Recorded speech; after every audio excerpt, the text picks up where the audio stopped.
నా పేరు నిలుగుతు సూర్యప్రకాష్ అండి. మరి కాకినాడ నుంచి మాట్లాడుతున్నాను. అయితే మాకు వాహన మిత్ర ప్రభుత్వం వారు 15,000 వేస్తారని చెప్పి ప్రకటించారండి. అది చాలా సంతోషం అండి. అయితే విషయం ఏంటంటే మాకు 2 సంవత్సరాలు పోయిన సంవత్సరం వెళ్ళింది. మాకు 2024 25 వచ్చిందండి. మాకు 30,000 రూపాయలు ఇవ్వాల్సి ఉందండి. మరి ఏ విధంగా మనకి పెన్షన్ 3,000 4,000 చేసినప్పుడు మొత్తం అంతా కలిపి ఆగస్టు నెల ఇచ్చారో అట్టి విధంగా మాకు కూడా 10-15 చేస్తారని మార్చడానికి మాకు చాలా సంతోషం అండి. అయితే మాకు 2 సంవత్సరానికి కూడా 30,000 చెప్పి ప్రభుత్వానికి విజ్ఞప్తి చేస్తున్నాం. అయితే ఈ వాహన మిత్ర వేయడం వల్ల కూడా మాకు ఎంత మాత్రం కూడా ఉపశమనం కాదండి. మాకు ఉచిత బస్సు వల్ల పూర్తిగా నష్టపోయాం. దానివల్ల మాకు ఇది రికార్డ్ పర్పస్ ఇస్తామని చెప్పి మన ముఖ్యమంత్రి గారు చెప్పారండి. రికార్డ్ వరకు ఓకేనండి. అయితే మా బొద్దు పూర్తిగా బాగా దారుణంగా దెబ్బతిన్నా కనుక ఈ వాహన మిత్ర ఎంత మాత్రం కాదు మాకు ఇమీడియట్లీ మేము బస్సు ద్వారా ఎటువంటి దెబ్బతిన్నామో ఉచిత బస్సు ద్వారా దాన్ని భర్తీ చేయాలండి. దానికి వేరే విధంగా మాకు నష్టాన్ని వారు పూర్తి చేయాలి. అది కాకుండా ఈ వాహన మిత్రలకి మేము అప్లై చేసుకుంటున్నామండి. అదేం సర్వర్ పనిచేయలేదు అన్నారు. నిన్న 17 తారీఖుని స్టార్ట్ అన్నారు. నిన్న 18 తారీఖు మధ్యాహ్నం 1 గంట అయినా సరే సచివాలయంలో అవి ఇంకా అప్లై చేయలేదండి. అవి ఇంకా టేబుల్ మీద ఉన్నాయి. మాకు అవి అప్లై చేసినట్లయితే మా లోపాలు ఉండేది మేము సరిదిద్దుకుంటాం. అందుకని చెప్పేసి ఇమీడియట్లీ దానికి ఒక కాల్ సెంటర్ పెట్టాలండి. టైంని పూరించాలండి.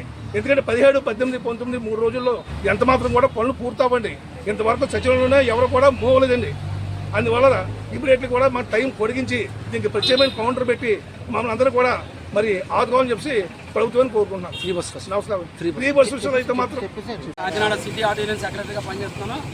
ఈరోజు ఏదైతే చంద్రబాబు నాయుడు గారు కూటమి ప్రభుత్వం ఫ్రీ బస్సు పథకాన్ని పెట్టిందో దీనివల్ల ఖచ్చితంగా మాకు రాష్ట్రంలోని ఆటో కార్మిక వ్యవస్థ అంతా కూడా పూర్తిగా దెబ్బతిన్నది. తెలంగాణలో పరిస్థితులు వేరు, కర్ణాటకలో పరిస్థితులు వేరు.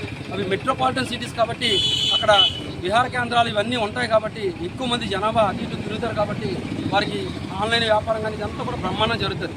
అది ఆంధ్రప్రదేశ్ రాష్ట్రానికి వచ్చేటప్పుడు ఇవాళకి మనకు రాజధాని లేని పరిస్థితి. ఇవాళ మా కాకినాడలో అయితే ఖచ్చితంగా 5 కిలోమీటర్ల చుట్టుపరిధి లేని పరిస్థితి. ఇప్పుడు కూడా ఇబ్బంది పడుతున్నాం ఇప్పటికే.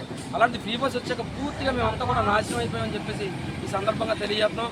మా కుటుంబాలతో రోడ్డును పడకుండా మేము ఆత్మహత్యలు చేసుకోకుండా కాపాడాలని అలాగే ఫ్రీ బస్ పథకాన్ని ఎత్తేసి ఎవరైతే వృద్ధులు, వితంతువులు, అలాగే వికలాంగులు, ఎవరైతే పేదవాళ్ళు ఉన్నారో, ప్రైవేటు ఎంప్లాయీస్ ఉన్నారో, షాప్లో 5,000 జీతాలు పనిచేసుకునే వాళ్ళు ఉన్నారో అలాంటి వాళ్ళకి ఫ్రీ బస్సు ఆటోలకు ఇవ్వండి తప్ప ఎవరైతే గవర్నమెంట్ ఎంప్లాయీస్ బాగా డబ్బులు ఉన్న వాళ్ళు మంచి ఉన్న స్థితిలో ఆటోలు వాడుకునే వాళ్ళు కూడా వేళ బస్సు ఎక్కుతున్నారు. దయచేసి మా జీవనోపాధి పూర్తిగా దెబ్బతిందని చెప్పి ఈ సందర్భంగా చంద్రబాబు నాయుడు గారు తెలియజేసుకుంటున్నాం. ఫ్రీ బస్సు పథకాన్ని వెంటనే మీరు ఖచ్చితంగా పునరాలోచించుకోవాలని చెప్పేసి ఈ సందర్భంగా తెలియజేసుకుంటున్నాం. అలాగే మాకు అనేకమైన సమస్యలు ఉన్నాయి. ఈరోజు వాహన మిత్రులు ఇస్తున్నారు. వాహన మిత్రుల్లో టెక్నికల్గా అనేక ప్రాబ్లమ్స్ ఉన్నాయి. ఆ సచివాలయంకి వెళ్తుంటే ఆ వెల్ఫేర్ అసిస్టెంట్ అంటాడు ఈ డేటా కనపట్లేదు అంటాడు. లైసెన్స్ ఎప్పటివరకు రెన్యువల్ కోర్సులో ఉందో చూపించట్లేదు అంటాడు. మాకు ఎవరు సమాధానం చెప్పే పరిస్థితి లేదు. కలెక్టర్ గారు అలాగే జిల్లా అధికార యంత్రాంగం వెంటనే తక్షణమే స్పందించి ఒక కాల్ సెంటర్ ఏర్పాటు చేసి ఈ పథకం పెట్టుకోవడానికి కొంచెం టైంను కూడా ఇవ్వాలని చెప్పేసి ఈ సందర్భంగా కోరుతున్నాం. టైం పెంచాలి.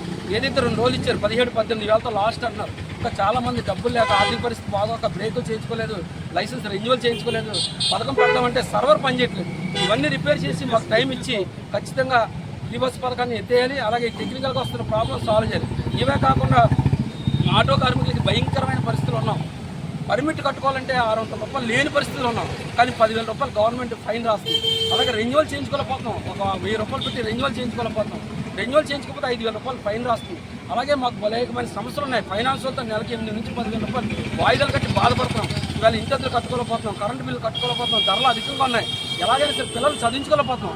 ఇలాంటి పరిస్థితుల్లో ఫ్రీ బస్సు పెట్టడం ఇలాంటి ప్రాబ్లమ్స్ అన్ని కూడా సాల్వ్ చేయకుండా మీరు చేయడం భావ్యం కాదని చెప్పి ఈ సందర్భంగా మేము కోరుకుంటూ మాకు న్యాయం చేయాలని ఫ్రీ బస్సు పథకాన్ని ఖచ్చితంగా పునరాలోచించుకుని మాకు ఉపాధి పెరిగేలాగా మీరు సహాయం చేయాలని చంద్రబాబు నాయుడు గారిని అలాగే అధికార యంత్రాంగం అందరినీ